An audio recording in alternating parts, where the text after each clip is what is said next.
Hey everyone, for those of you who don't know, my name is Matthew Bacon. I'm a professional counsellor. What I'm going to teach you in this video is 3 ways to prevent a mistake you made from triggering your depression. So, as we know with depression, it's quite common to have low self-esteem, to feel really down on yourself, to criticize every little action which you take and make yourself feel really small and worthless. And with making a mistake, that can really trigger a downward spiral into depression because those thoughts are already there, the cognitions, the thought patterns are already quite common, and all it needs is one little mistake, one little thing you did which was wrong, or something which you're not very proud of, and that can cause a huge downward spiral into depression and make you feel horrible for days. So what I'm going to share in this video is 3 ways to prevent this from happening. So let's get into it.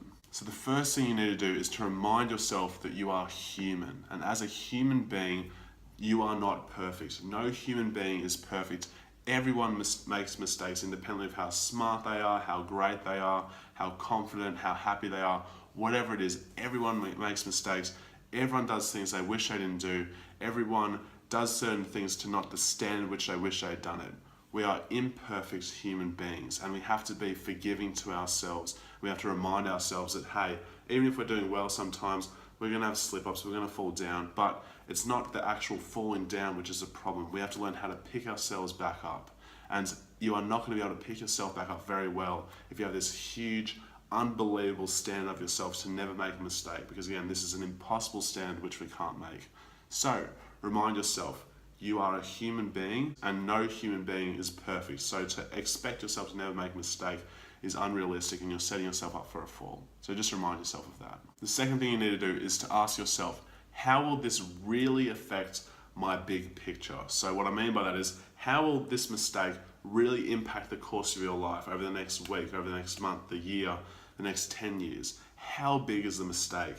Again, with depression, it's quite common to be really down on yourself, really harsh of yourself, and with that, you may be more likely to catastrophize something which you've done is wrong. So if you left your wallet at home and you have to drive back home after 10 minutes or whatever, you may be really, really down on yourself. But think, how much is this really going to impact your life? How much is those 10 minutes going to really change the way you live your life, change the course of the future, and so on? Again, it's so common to catastrophize things which we do, but there isn't sometimes a need for that. And a good way to actually understand this, and a good way to really assess this, is just by asking yourself that simple question. How will it really affect your big picture? And if it doesn't affect your big picture, if there isn't a huge cost, it doesn't change the trajectory of your life, then maybe you don't need to be so down on yourself, and you can remind yourself that, hey, this isn't the end of the world, and get yourself in that big picture headspace, get yourself out of that little picture self-critical lens, and take away some of the pain from that mistake or that little slip up which you had.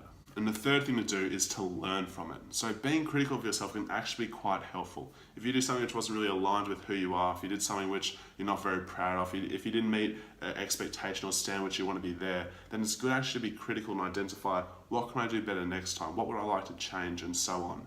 But what's not good is beating yourself up about it and being in that critical lens long enough that you're constantly in it, and that makes you feel horrible about yourself.